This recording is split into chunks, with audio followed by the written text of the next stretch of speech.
Greetings, friends, and Firebirds fans, and welcome to the June edition of the Fire and Ice podcast, the official podcast of your Coachella Valley Firebirds of the American Hockey League.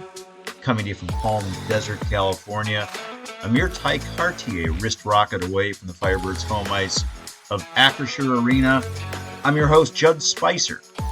Along with this endeavor, also have the privilege, pleasure, serving as the Firebirds insider in this inaugural season, penning articles on the debut season of CV hockey, and it is there at cvfirebirds.com that you can find the newest article. You know where I'm heading, friends.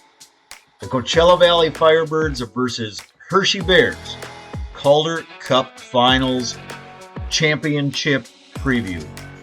It's been a ride, friends. It has been an absolutely magical journey. As I've said on this program, as I've written in ink, a mere 6 months ago, this team didn't even have ice. Hell, 9 months ago, we were putting in a ceremonial seat in Acrisure Arena. And look at us now. New kids on the block by virtue of a win in 6 games in the Western Conference Finals over a tough team, the Milwaukee Admirals. They gave us a good showing. With that victory in Game 6, the Firebirds extended the season one improbable flight further to pen a final chapter in what has been an unprecedented time and what has been an enthralling time. It has been one wild ride in this inaugural season of Coachella Valley Firebirds hockey, making it to the Calder Cup Finals against a team which, yes, it's just a wee bit of AHL history. Talk a bit more about the Hershey Bears in this episode of Fire and Ice. Speaking of talking, great guest on this episode as we endeavor further into the ether in these uncharted waters. Get ready for the matchup with Hershey, with Firebirds center Andrew Poturalski will be joining shortly. Friends told you about cvfirebirds.com. That's where you're going to want to go for all things Coachella Valley Firebirds, including but certainly not limited to merchandise, roster, arena, info, scheduling, and tickets. Speaking of which, better get those babies while they're hot. Firebirds on the heels of back-to-back consecutive sellouts. We're talking 10,000 plus. I trust that some of you listeners were among that 10,000 plus, at least the last couple games at Acrisure Arena. Certainly do not, however, want to dissuade any potential ticket buyers. Another way, great way, rather, to grab those tickets, the Coachella Valley Firebirds app, the phone application. Even a technical knucklehead like me could figure out how to download that, baby. Great and easy way to get your Coachella Valley Firebirds tickets for the Calder Cup Championship Finals. Great way to figure out your parking at Acrisure Arena, and a really easy way to get tickets for all events happening over at Acrisure. All right, before we get to this chat with Andrew Poturalski, let's slide right into this episode's Firebirds Freeze Frame segment. Couple dangles, couple carrots for you. Just want to throw a few things out there. Of course, I want you to go over to cvfirebirds.com to read this Calder Cup Finals Championship preview in its entirety. But just going to throw a few things at you before I include a few statistics as well in this segment. Historic stuff going on in the AHL, centered right here in the desert proper, friends. En route to making the championship series, Firebirds became the first ever American Hockey League team west of Texas to ever make it to the title round. Also worthy of note, Firebirds also became the first team since the Texas Stars of 2009-2010 to make it to the Calder Cup Finals in the team's inaugural season. To that effect, should probably mention that the Nova Scotia Voyageurs, they did win the 71-72 title in their first year in their city. That franchise, however, was preceded by other teams in Houston and Montreal.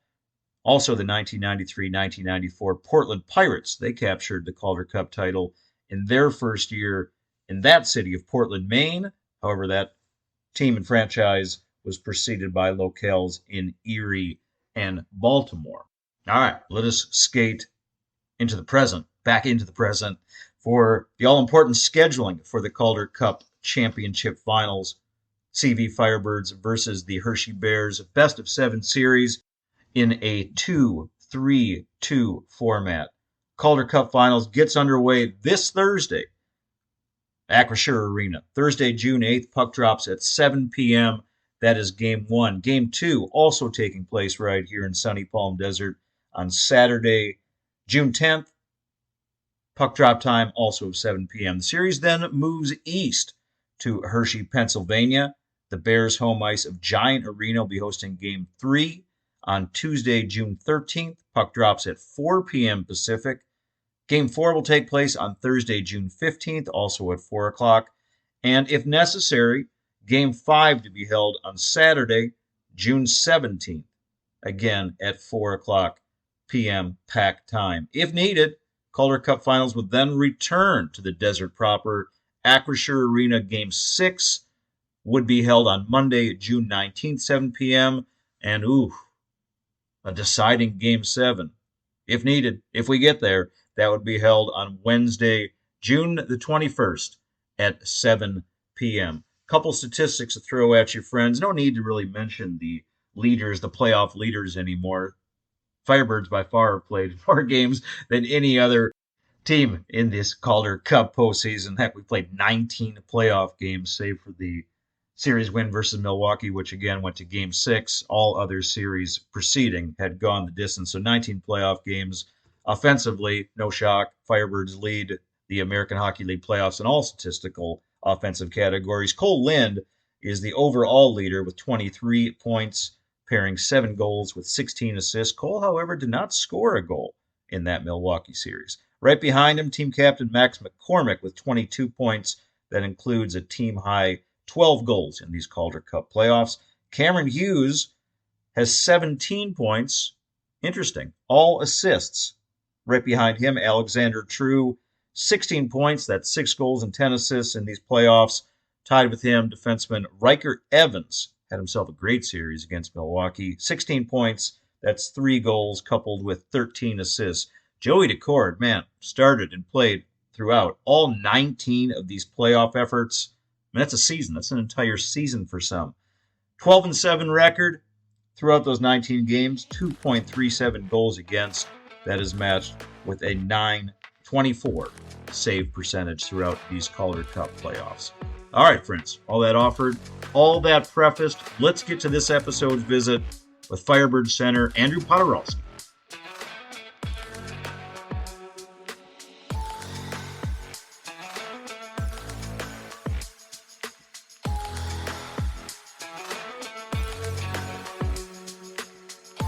All right, Firebirds friends. My guest this episode, Fire and Ice, it's a native of Williamsville, New York. 8 years of professional hockey, came to the Coachella Valley as the 2-time American Hockey League defending scoring champ. That's something that only 5 men in the history of the AHL have ever done, by the way, back-to-back years.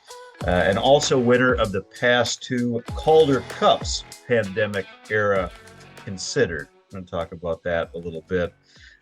We lost him for a little bit, down with injury in late January, but he returned during the Calgary series in mid-May to help spur us on to the Calder Cup Championship Finals versus the Hershey Bears. His friends call him Potsy. Let's introduce him more formally as Firebird center Andrew Poturalski. Hello, Andrew. Hey, Judd. Thanks for having me. It's good to be on. It's good to be back on the ice, and excited here for these next couple of weeks. Yeah, we could use a lot of words, man, and excited is certainly one of them that is applicable. Certainly something that I feel, as do a lot of people that are listening in, as do a host of people across the valley.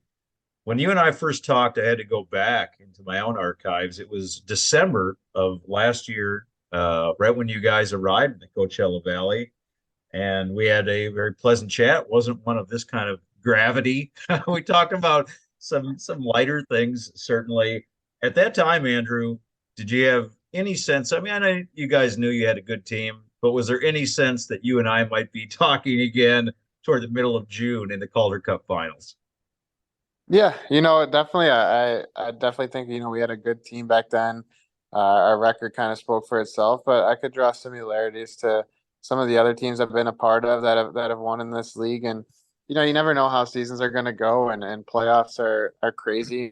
Things happen, and we're pretty battle tested here. We've faced 4 elimination games, and to say I knew we were going to be here would be a step, but there's definitely something about this team and something about the room and the guys that you had the feeling that it's certainly possible, and I'll say it's not a surprise for us to be here.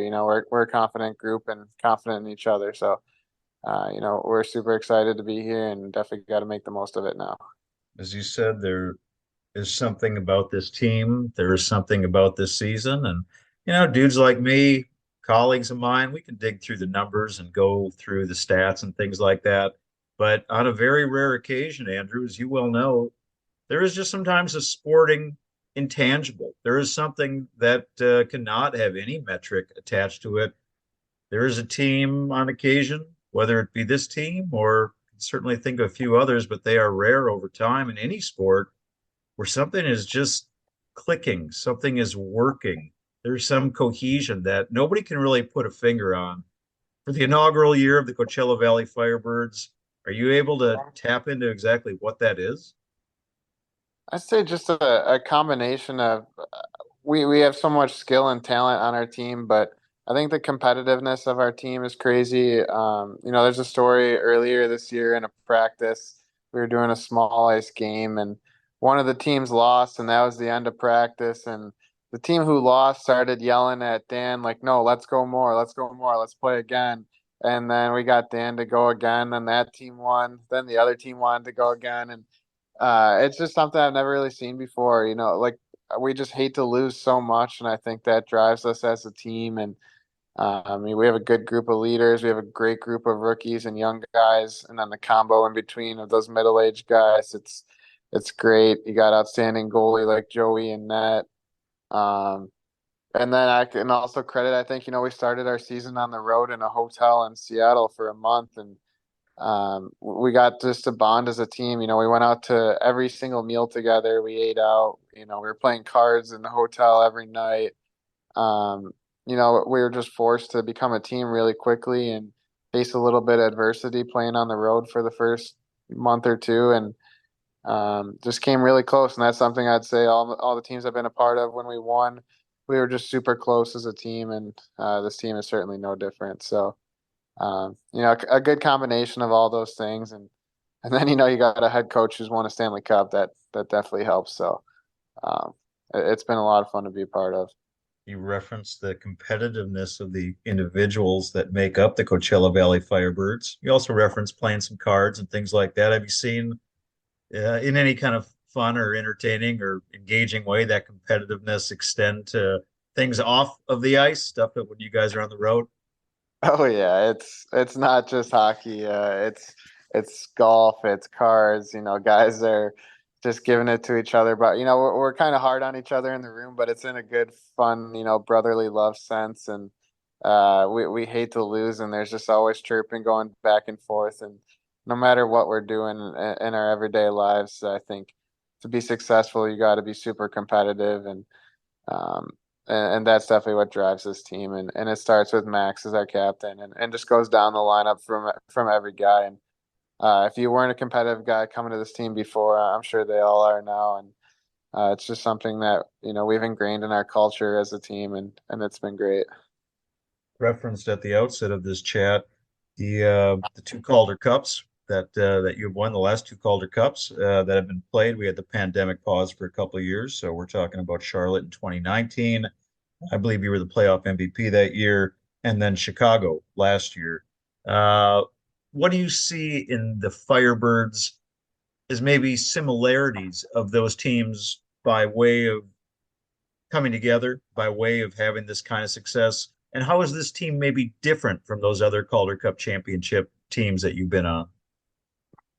Yeah, it's a tough one. It's hard to really compare each season. There's so many different circumstances and things that go on, and um, I would just say that the biggest comparable I think is there's no real holes in our lineup. You go up and down. All four of our lines can contribute and score every single night, and that's something that's really huge. And if one line's having a bad night, the other three lines are picking them up, and then our decor is a solid veteran decor, and You got a guy like Riker, who's a rookie on the back end, who seems like he's been playing in this league for a while, and go down then to Joey and even Drieger and Gibby in the back end, and those guys are all studs as well. So we just have no holes in the lineup, and that's where guys pick each other up if someone's not having a great night. And I think that's really what makes you, you can't get this far in a season if, you do have holes. They're going to get exposed at some point. So got to attribute a lot of that to the depth in this team and how everybody's bringing it every night. And something that's different, that's a tough one. I mean, I'd say the one thing that's different, I guess, is none of us have really been together before. I guess a couple guys played in Charlotte last year together, but for the most part, we were all a completely new group, all coming together at the start in training camp in Seattle. And most of the time, like in Charlotte, our core group was together for 3 years, and then we won.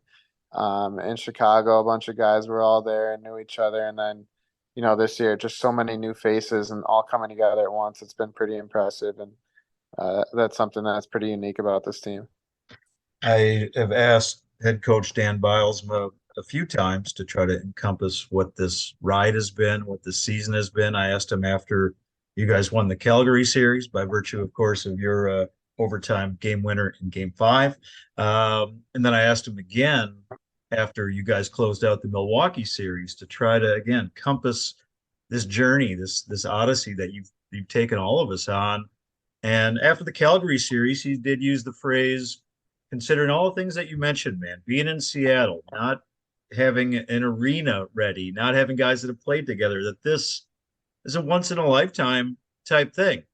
And then I asked him after the Milwaukee win, I said, if it was once in a lifetime before, what is it now? And he laughed a little bit and he also smiled, but he did have a good way of expressing the magnitude and how special this has been. I mean, for you, given all your AHL experience, do you look at this season, this unique season, as a once in a lifetime deal? This has been incredible. We didn't know what to expect really coming to the Valley. It's Southern California. Hockey's not, very prominent here, and we didn't know what the fans would be like, if there would be an attraction. It's a first year team. Does anyone really know about us? And, from our home opener, it was just unbelievable. And the way the community has just like gravitated towards the Firebirds, no matter, if I'm taking my dog to the dog park or, we're out shopping, like we always are seeing people with Firebirds gear. Everybody is just come around this team, and I think it's really we've embraced it as well, and we've all kind of came together, and it's so cool for us to go out there and play in front of that building and that crowd. Like I know people say it all the time, but we feed off that so much, and it's so important. And like I can't say enough about how cool it is to be able to play in front of that. And I love bragging to all my friends around the league about how cool it is, and how spoiled and lucky we are here. But for the city to kind of embrace us and us to embrace them and come together in this first year where there wasn't really much of an expectation at all, and for it to be like this amazing, it has been so cool for everybody involved. And I can't say enough about how fun it is and how motivated we are to keep this thing going and keep playing in front of those fans. The atmosphere, of course, has been electric and amazing. I mean, basically, since the first playoff game against the Tucson Roadrunners, every game after that has been at least 8,000 fans. And then, of course, we've seen back to back sellout games of well over 10,000 fans the last two games.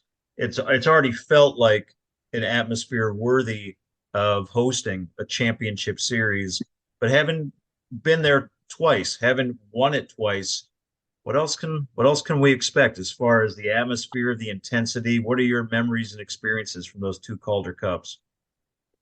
I'd just say, the job's not done. It's been so much fun, and like you said, we've had such a great time so far this season. But at the end of the day, our goal is to win a Calder Cup, and to make it this far and not win, would be heartbreaking. So we're doing everything we can to keep going, stay focused, worry about tomorrow night's game, and start the series off with a bang. It's always tough when you haven't played a team for the entire year. So you can do as much video as you want, but it's hard to really see it until it's right in front of you in game one, and we're just focused on that right now, and we got to keep playing hard and playing our game and winning. And I think there's just a different level of intensity every round you go up in playoffs. The opening round, obviously it's playoffs, it's intense, but going from that round to all the way up to the Calder Cup Finals, everything's heightened, all mistakes are heightened, and the energy will be there. I'm sure guys are all banged up playing through injuries, and the stakes literally couldn't be higher. So everyone's playing and juiced up, and it's going to come down to who wants it more. Friends, you're tuning in to the special June Calder Cup Finals Championship version of the Fire and Ice podcast, the official podcast of your Coachella Valley Firebirds of the American Hockey League. For all things CV Firebirds, you can find it at cvfirebirds.com. Chatting with center Andrew Poturalski. Andrew, some of the other things that I've seen happening in the building, I'm kind of hearkening back again to some of these press conferences, even a couple text messages that I sent after to congratulate people on the staff or the organization. And you just referenced it there.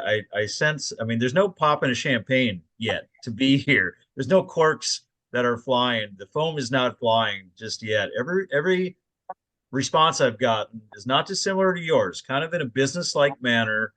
So much so, I think that before game 6, there is one of your coaches, I won't reference which one. I've interviewed him before. I've chatted with him many times. And that dude was so focused before game 6, he walked right by me in the hallway. And there wasn't anyone else in the hallway. Didn't look at me, had a very business-like pace. And it kind of keyed me into how much the team and the organization is focused. And as you referenced, there's nothing that you're celebrating quite yet.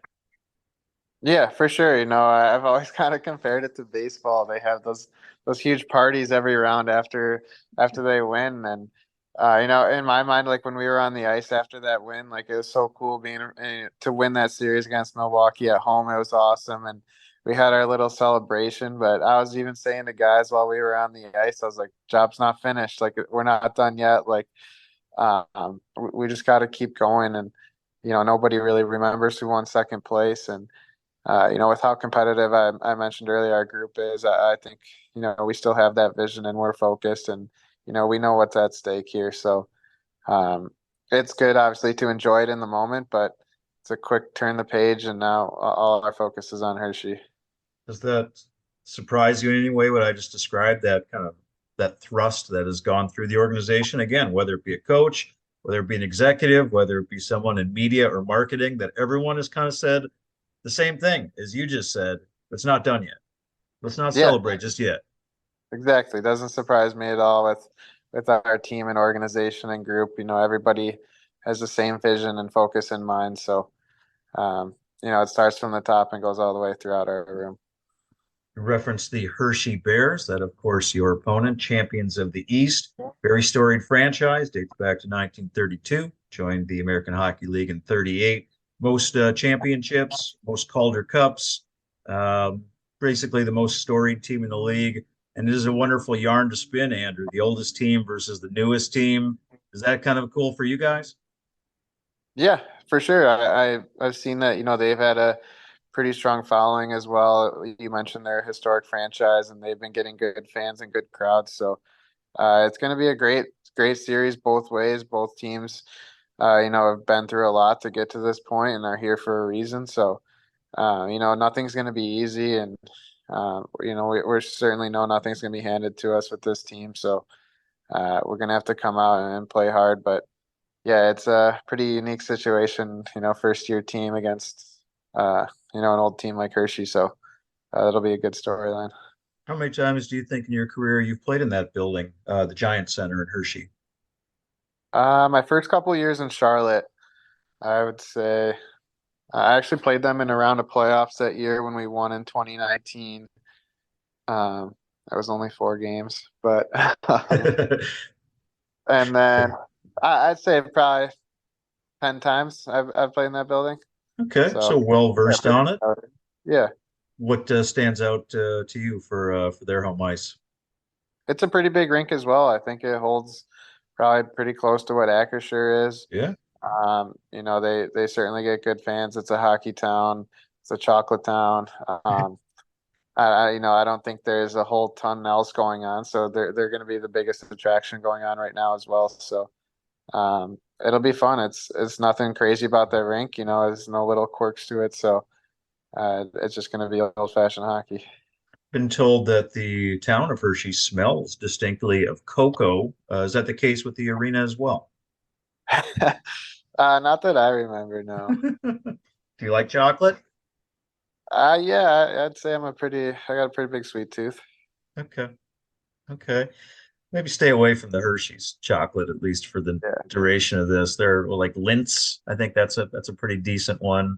Or, Haagen-Dazs ice cream. A lot of other chocolate options out there beyond the Hershey yeah. brand. I'm more of Uh, a cookie guy, anyways. the team, obviously, as you said, you haven't seen them, nor have they seen you.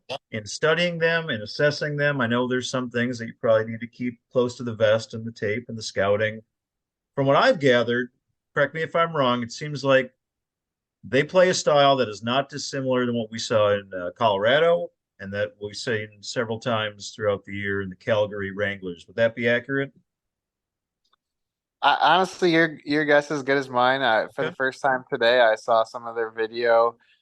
We just did a lot of special team stuff today, so I really haven't seen a whole lot. I'm a big believer, and we should be focused on what we're doing and imposing our game onto them instead of focusing so much on them.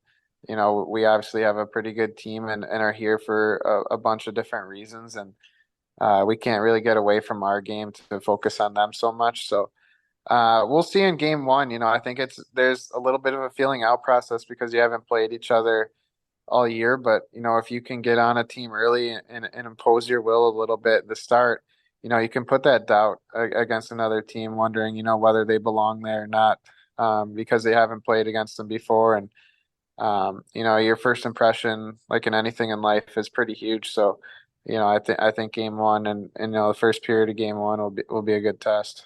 Is that something that you recall from your two previous Calder Cup experiences? That start, that game one, instilling that your style again, maybe creating some doubt in their mind. Is that something that worked for you in those two series? Yeah, a little bit. I'm definitely trying not to repeat history the last two Okay. years. Both times I've won, we lost game one, and then went on to Okay. win four straight. But but yeah, we definitely want to start out with a win in game one tomorrow. But like I said too, postseason is about ups and downs and how you manage them and how you get through them. But you certainly want to start off hot. You reference focusing on what you guys do well. Just put out my preview article of the series, and a couple paragraphs actually that I had to include in there was the play of Ty Cartier, and then the rapport between yourself and Ty Cartier, especially on the power play. Some things that we started to see there. You guys have been on ice together again in the playoffs. Um, Started to see something really crisp, really clicking, looking really sharp and organized again, especially in that power play. Is that something that you can feel going on between yourself and Ty Cartier? Yeah, I mean he's an extraordinary player and had a remarkable rookie season so far. Obviously, rookie of the year, and his game has spoken for itself. And yeah, I just know the type of player he is. The shot he has is incredible, and if I can get the puck to him with a little bit of open space on the power play, I know he's really dangerous with his shots. So, um, that's definitely something I'm looking for. And he's a guy who has a shot who can score from almost anywhere on the ice. So, if teams are going to give him a little bit of space, which we found in the last series on that power play, we're going to try and expose that. But um, yeah, it's fun to play with him. He brings a ton of energy as well. It's not just his shot. There's so many other parts of his game that are fun to watch and be a part of. So yeah, if I can get him the puck and I'll take the assists all day long if he's going to score. One more for you today, Andrew. We're going to bring it full circle here. When you and I had the chat again of slightly less gravity back in December, shared that your son is named Morrison, and you said that you named him for some familial reasons and interest after Doors frontman Jim Morrison. So I'm going to ask you this, man. If we could put this championship series to kind of a soundtrack, I wonder which Doors tune it would be. I'm going to rule out "Touch Me" right away. Let's get that one off the table. Maybe "L.A. Woman," "Riders on the Storm," "Break on Through," "Light My Fire." You tell me, man. Does one of those songs think it'd be a good soundtrack for the series? I mean, I had a comeback video that I put on Instagram for when I came back from getting hurt, and I put it to light my fire. Um, I mean, how can you not? With the Firebirds and everything going on, that's obviously a classic that fits well with our team and what's going on. LA Woman is where he shouts out Mr. Mojo Rising, but um, yeah, I gotta go. I gotta go light my fire. I think it's perfect. All right. And is your son wearing leathered pants or going by the Lizard King yet? Is he any of that? Not yet. No, we finally big enough to fit into this youth jersey that I got him a while ago. Still a little bit big, but he'll be rocking it at the games. Number 22? 22 and says Mojo on the back. Are you aware that Fuego is also number 22? Yeah, yeah. Fuego and I have a little bit of beef. We kind of have a little rivalry going for who's the better 22. We've had a couple autograph sessions, and people will come up to our table, and I'll see the 22 jersey and get fired up, and then it's Fuego on the back instead of Poturalski. So it's been pretty funny, but we got to start a petition to get his number changed. Well, we can start that one perhaps for season two. As far as season one, come Thursday night, game one at Acrisure Arena, we'll look for number 22, whether it be Fuego, whether it be Mojo, or whether it be Firebird standout center Andrew Poturalski on ice against the Hershey Bears. Andrew, been a pleasure as always chatting with you, man. Best of luck in the final series. Go get them. Thanks, Chad. It's been a pleasure.